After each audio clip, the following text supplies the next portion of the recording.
इसमें बहुत खुशी की बात है कि हमारी फिल्म जो है 15 दिसंबर को रिलीज़ हो रही और इसका नाम है गेम ऑफ अयोध्या। एंड ये film it is basically upon Ram Janmabhoomi and Babri मस्जिद, उसके रक्कस के ऊपर है। और इस फिल्म ने बहुत सारी तकलीफ़ें झेली हैं, बहुत सारी तकलीफ़ें झेली हैं। पहले जब ये फिल्म बन रही थी तो उस वक्त प्रॉब्लम थी, जब ये बन चुकी तो उस वक्त प्रॉब्लम थी। उस वक्त प्रॉब्लम मतलब ये है कि सेंसर ने इसको 8-10 महीने जो है रोक के रखा था, और जब रोक के रखा था तो हम सब हैरान थे कि ये फिल्म का क्या होगा, ये रिलीज़ हो पाएगी कि। इवन द फर्स्ट, जब हम लोग फर्स्ट शॉट दे रहे थे उस वक्त हम सब कलाकारों को ऐसा लगा कि ये फिल्म रिलीज़ होगी क्या। बट अल्टीमेटली जब वो 8-10 महीने इस सेंसर बोर्ड ने रोक के रखा, उसके बाद फिर 4-5 महीने ये एफ-कैट वालों ने रोक के रखा। एफ-कैट वालों ने, जो ट्रिब्यूनल था, वहाँ के रोक के रखा। Ultimately without even a single cut this film was released, it was passed. अभी रिलीज़ है 15 दिसंबर को। सर, इसको सोने पे सुहागा कहेंगे। कल निजी चैनलों ने दिखाया कि कल आखिरी तारीख है, लेकिन वो फिर फरवरी में आगे कर दी गई है। कल जो बताया गया था कि आखिरी सुनवाई है बाबरी मस्जिद की, इधर से आपकी फिल्म भी रिलीज हो रही है, तो उस पर कितना फर्क पड़ेगा मूवी पर? पवन, जो आपने बोला है ना सोने पे सुहागा है, मुझे नहीं पता है। हिंदुस्तान एक टाइम पे सोने की चिड़िया ज़रूर था, लेकिन आजकल ये सोने पे सुहागा नहीं है। इनफैक्ट ये जो 6 तारीख टुडे इज़ ए 6 दिसंबर, ये एक काला दिन है, इट्स ए ब्लैक डे। कि वो जो नासूर चला आ रहा है, अभी तक रिस रहा है, उसकी 25वीं सालगिरह है उस नासूर की। Now we all are fed up. It should be over now. We have to move on from this moment onwards. We have to form, the generation next has to form a new India.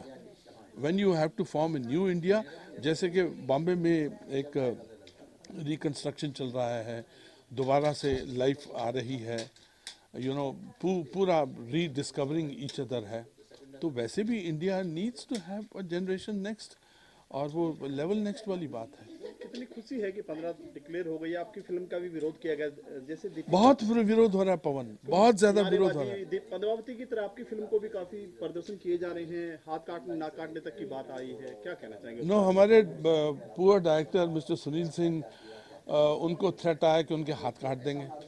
उनको threat आया कि जो हाथ काटेगा उसको 1 लाख रुपए इनाम दिया जाएगा। उनको थ्रेट आया कि जो उनका सर काटेगा उनको 1.5 करोड़ दिया जाएगा। ये भाई कैसा इंडिया है, ये कैसा हिंदुस्तान है जहाँ पे क्रिएटिवली अगर कोई काम करना चाहता है। अभी तो इसके प्रोमोस बाहर निकले, nobody has seen the film. अगर आपको फिल्म देखनी पड़ेगी, पद्मावती को भी देखना चाहिए था। कितना बवाल हुआ, कितना क्या हुआ। अब इसके ऊपर बवाल चल रहा है, और भी फिल्में जो डिफरेंट मुद्दों के ऊपर आएंगी उनके ऊपर भी बवाल चलेगा। आखिर कब तक?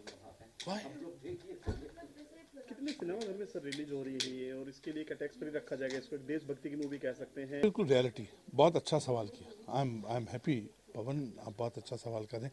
ये हिस्ट्री है, it is India's history 25 years back, लेकिन इसकी जो शुरुआत है वो सेंचुरीज पहले से है। जब मुगलिया सल्तनत या बाहर से जो तानाशाह आते थे, मुस्लिम रूलर्स आते थे, आके हिंदुस्तान के मंदिरों को तोड़ते थे, मूर्तियों को तोड़ते थे। आज भी अगर आप जाएं, चित्तौड़ में जाएं, तो वहाँ पे जो विजय स्तंभ है, उनकी एक एक मूर्ति को, एक एक छोटी छोटी मूर्ति को भी बाकायदा तोड़ा हुआ है वहाँ के लोगों ने। इसका जो है वो बहुत पुराना चला आ रहा है। शायद वो जो सदियों का एक्शन है उसका रिएक्शन हो सकता है ये, but we the liberal Indians, it's a liberal democracy. अब it's a high time we have to move on, क्योंकि आज हिंदुस्तान जो है, to our prime minister, a wonderful man, great visionary, अगर उनके साथ हम आगे चल रहे हैं तो ये चीज़ों को नज़रअंदाज करना पड़ेगा। लेकिन ये ऐसा नासूर है, ये नज़रअंदाज हो नहीं पा रहा है। फैसला आज ही कल में आना चाहिए था, लेकिन वो भी नहीं हुआ, वो भी आगे पड़ गया। ये बहाने, ये जो है, अब सुप्रीम कोर्ट चाहता है कि हिंदुस्तान में ये चीज़ ख़त्म हो, हम आगे बढ़ें, इस प्रॉब्लम से बहुत आगे जाए। लेकिन फिर भी ये गेम है, ये लोगों की गेम है पवन।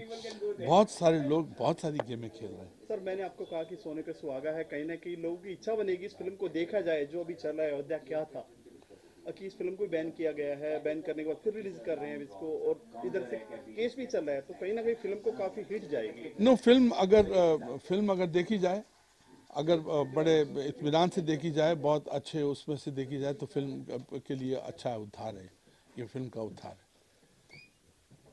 और क्या कहना चाहेंगे दर्शकों को सर इस बारे में? आप ये देखिए, आप हमारे हिंदुस्तान की, हमारे देश की, हमारे भारत की, हमारे इंडिया की एक ये हिस्टोरिकल है, ये हिस्टोरिकल है, ये इसको देखना चाहिए। और ये जो काला दिन है उसको समझना चाहिए, सोचना चाहिए कि आगे ऐसे काले दिन ना आए। We have to move on, we have to request the generation next, उनको ये समझाना पड़ेगा, इनको आपको निकालना पड़ेगा अपने सिस्टम से, क्योंकि सारे जहाँ से अच्छा हिंदुस्तान हमारा, हम बुलबुलें हैं इसकी, ये गुलसिता हमारा, मज़हब नहीं सिखाता आपस में बैर रखना, हिंदी है हम, वतन है हिंदुस्तान हमारा। Thank you. सुनील जी क्या कहना चाहेंगे, आखिर फिल्म किस मोड़ तक पहुंच चुकी है और कब रिलीज हो रही है? फिल्म मतलब जनता के सामने जाने को तैयार है और 8 दिसंबर को आनी थी, लेकिन चूंकि कुछ थोड़ा सा दिक्कत आई तो 15 दिसंबर को जनता के सामने आ रही है। पूरे पूरे देश में जा रही है, हर थिएटर में जा रही है, लोगों के पास पहुंच रही है कि लोग देख सकें, सच को देख सकें, उन लोगों का कड़वा सच देख सकें जो उन्होंने बहुत इसके कारण बहुत मलाई खाई है, उन लोगों को पेट में दर्द हो रहा है, चल रहा है, अब ये चले गई, स्वाभाविक है, लेकिन 15 दिसंबर को पूरे देश में जा रही है। एक तरफ से कहीं ना कहीं अभी बरसी है और जी। कल बड़ी खबरों में छाया हुआ था अयोध्या, तो आपकी फिल्म को कितना हिट जाएगी या फिर आपकी फिल्म को कितनी वाहवाही मिलेगी? देखिए, अयोध्या विवाद कोई आज से नहीं, पिछले 25 वर्ष से निरंतर न्यूज़ में है और हमेशा ट्रेंडिंग रहा है। हाँ, चूंकि ये विवाद ऐसा है कि इसमें कई बेगुनाहों की जान गई है, कई जिंदगियां प्रभावित हुई हैं, एक सच उसका सामने आ रहा है। और निश्चित रूप से जानिए कि देश का युवा जानना चाहता है कि क्या हुआ था, क्योंकि युवा को सच नहीं मालूम। और ये जितना विवाद हो रहा है, ये निश्चित रूप से जानिए कि कहीं ना कहीं फिल्म को और बल दे रहा है, क्योंकि देश का युवा जानना चाहता है कि ताकत क्या, कि हुआ क्या। और ये लोग चाहते हैं कि नहीं रुके, फिल्म स्क्रीन में ना लगे, रिलीज़ ना हो, तो इससे फिल्म को कोई असर नहीं पड़ता। फिल्म पूरी तरह रिलीज़ होगी और जनता तक जाएगी। और निश्चित रूप से जान लीजिए कि जिस तरह देश का लोग जो नौजवान नहीं जानता, नौजवान जानेंगे कि मुद्दा क्या था। और देश का एक कड़वा सच सच है, लेकिन कड़वा है, जनता के सामने आएगा और उससे जनता प्रभावित होगी।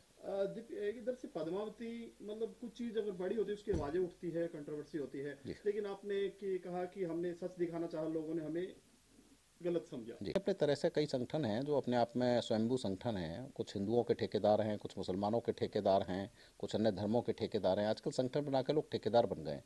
वो सोचते हैं कि उन्होंने उनसे बड़ा कोई उस धर्म का है नहीं। भगवान राम को सब पूछते हैं, अरुण जी भी पूछते हैं, हम भी पूछते हैं।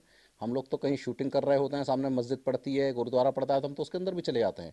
हम लोग ऐसा नहीं सोचते कि हमें क्या है। और सब धर्मों का आदर करना चाहिए, सब धर्मों का रेस्पेक्ट करना चाहिए, अपना अपना आदमी अपना धर्म माने। लेकिन ये कोई कहे कि हम धर्म के ठेकेदार हैं और धर्म के ठेकेदार हैं तो हम कान काट देंगे, आँख काट देंगे, ये बेवकूफ़ हैं, कुछ नहीं कर सकते, सिर्फ गीदड़ भभकी दे सकते हैं। इनके करने से कुछ नहीं होता। ऐसे लोगों को सिर्फ राजनीति में अपना थोड़ा सा नाम हासिल करना होता है, उसके लिए ऐसा करते हैं। लेकिन ऐसा देश में कानून है, देश में न्यायपालिका है, कुछ नहीं हो सकता। फिल्म रिलीज़ होकर रहेगी और सब थिएटरों में सफलतापूर्वक जाएगी। अरुण जी, आप इसमें लाइब्रेरियन हैं, कहीं ना कहीं जो इसमें दिखाया गया है उसको एक ड्रामा किया गया है। जो तथ्य दिखाए गए लाइब्रेरी के, क्या वो पूरे सत्य पर आधारित है या कुछ में कुछ अलग से जोड़ा गया है ड्रामा? देखिए, एज एन एक्टर जो मुझे रोल दिया गया है, I am very grateful to the script and I am very grateful to the director, जिसने मुझे एक मेन प्रोटैगनिस्ट जो है, one of the 3 protagonist, main protagonist, जिसका नाम नईम है और वो लाइब्रेरियन है, और उसको इस तथ्य के ऊपर, इस रक्कस के ऊपर, राम जन्मभूमि बाबरी मस्जिद के ऊपर एक तरह से उसको निटी ग्रिटीज़ और जो पूरा डिटेल वर्क है उसको पूरी अच्छी तरह से मालूम है। और ये जर्नलिस्ट हैं, ये हमारे पास आते हैं, आके पूछते हैं कि इसके बारे में आप प्रकाश डालिए, तो we of course tell him about the details. लेकिन सबसे ख़ास बात यह है कि इसमें मज़ा मुझे ये आया कि मैंने उर्दू बोली। उर्दू बड़ी शीरीन लैंग्वेज है, बहुत ही मीठी लैंग्वेज है। और जैसे कि हिंदी बड़ी अच्छी है, अंग्रेज़ी बहुत अच्छी है, पंजाबी बहुत खूबसूरत है, वैसे ही मुझे उर्दू बोलने का भी बहुत शौक़ है, अच्छी उर्दू बोलने का। मेरा कोई टीचर तो नहीं है, लेकिन मैंने सुन के देख के ही इसको अच्छी तरह से जो थोड़ा बहुत मैं जाना हूँ, मुझे बड़ा शौक़ होता है कि जब मैं अच्छी उर्दू बोलूँ। जितनी भी मेरे अंदर शब्द हैं उनको मैं जोड़ के बोलूं। एक तो अच्छा उर्दू बोलने को मिला, और दूसरी बात ये है कि सबसे इम्पॉर्टेंट बात यह है कि बहुत बड़े मुद्दे के ऊपर हमारे सुनील सिंह जी ने इस फिल्म को बनाया, राम जन्मभूमि और बाबरी मस्जिद। किसी में इतने गट्स ही नहीं है कि इसके ऊपर कुछ बना सके, लेकिन he came out with the subject of Ram Janmabhoomi Babri मस्जिद, which is based upon Libraham Commission, which has 1,200 pages detailed work done by Supreme Court of India. And उसके इतने बड़े मुद्दे के बाद में हमारा नाम जुड़ना, एक अच्छा सा रोल मिलना, और मन की ख्वाहिश जो है कलाकार की उसको अच्छा उर्दू बोलना और उस मुद्दे को अच्छी तरह से जानना, पहचाना, उसकी नब्ज़ को जानना, उसकी धड़कन को जानना, और फिर जाके उन शब्दों को बोलना, उस सीन्स को बोलना, हमको बहुत अच्छा लगा। It was a pleasure. Sir, अगर एक पॉइंट में अगर हम नेगेटिव जाते हैं, हाँ जी, नेगेटिव सोचते हैं कि फिल्म गवर्नमेंट बंद कर देती है अगर इसको रिलीज नहीं होती तो। अरे कैसे बंद करेगी रे? अगर हो जाता तो अरे पवन कुमार, ये फिल्म कैसे बंद करेगी? लोकतंत्र में कितना बड़ा अरे हमला। क्यों लोकतंत्र में, क्यों? लोकतंत्र बड़ा कमाल का है। ये कोई पाकिस्तान थोड़ा, ये हिंदुस्तान है। अगर फिल्म को रिलीज करके दंगे भड़क जाते हैं तो। नहीं, दंगे तो हो रहे हैं, दंगे तो अभी भी हो रहे हैं। हमारे जो डायरेक्टर हैं ये स्माइलिंग मैन, इनके तो हाथ काटने के ऊपर बोला कि 1 लाख रुपए दे देंगे। इनके तो सर की कीमत भी लग गई है। इतनी कम कीमत क्यों अरुण जी? नहीं, सर की क्या कीमत, बात है? इनके पूरा वाक्य बताइए। इनके सर की जो कीमत है वो है कुछ 1.5 करोड़ है, और हाथ काटने की है कोई स्टूडेंट यूनियन है उन्होंने की है।